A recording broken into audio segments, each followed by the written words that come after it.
Guys, so what's going on within Jubilee Party? We've seen recently of people who had moved out of the party, like Governor Leki Nyanjui going to form UDA, Ubuntu Party, People's Party, now coming back to the Jubilee Party. What are the processes you're going through in identifying these candidates, and are we likely to have nominations to the extent that we saw in 2017?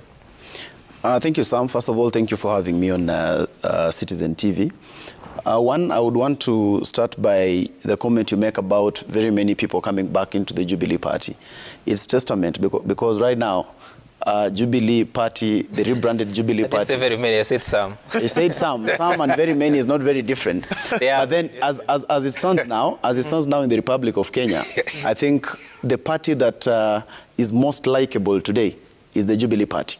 And that's why you've been able to see, you can measure that by seeing the number of people who are trooping back into the party. You've just made mention of it yourself. You're not seeing such happening with many other parties. And that's why today Jubilee is the most likable party today, because of its fairness, because of the process that every person undergoes in Jubilee. People are assured of their democracy. So when you look at it right now, we have an array of candidates, of aspirants, and all our aspirants under Jubilee Party are qualified to become candidates.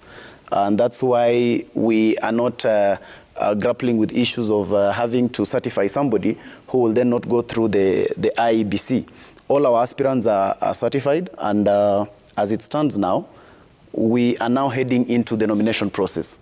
Consensus building is a priority that we are using, but also the vote by the ballot is also not being wished away.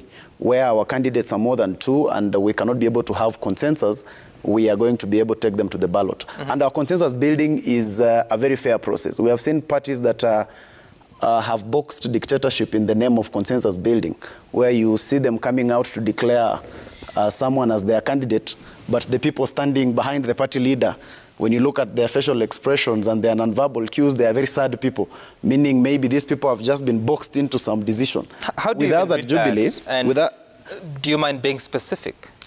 Yes, when you look at the consensus building in UDA, and you look at the people who stand behind the party leader when they are making those decisions, some just look at the facial expressions of those people behind the deputy president.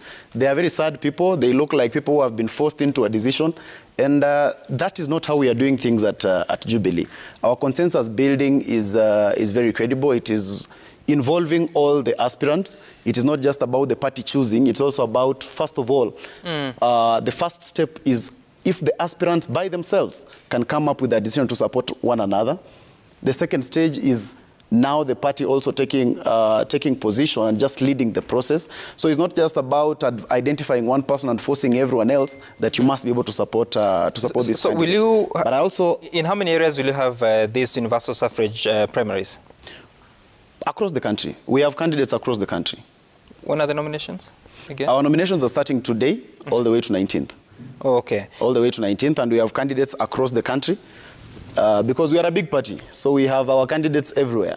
We are not in don't have a specific places. Number. No. Fred was very specific. We have our candidates everywhere.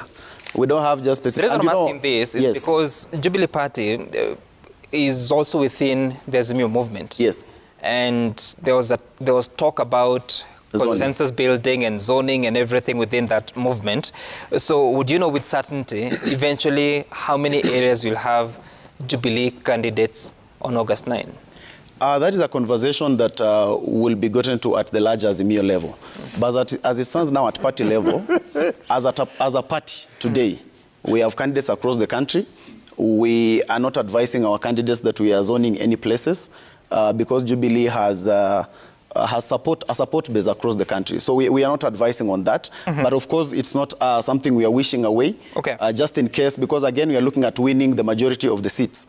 So in places where we feel like coming together would be able to be helpful, we'll do that. But as it stands now for the party primaries, we have candidates across the country, and we don't want to advise our aspirants to chicken away from any part of the country.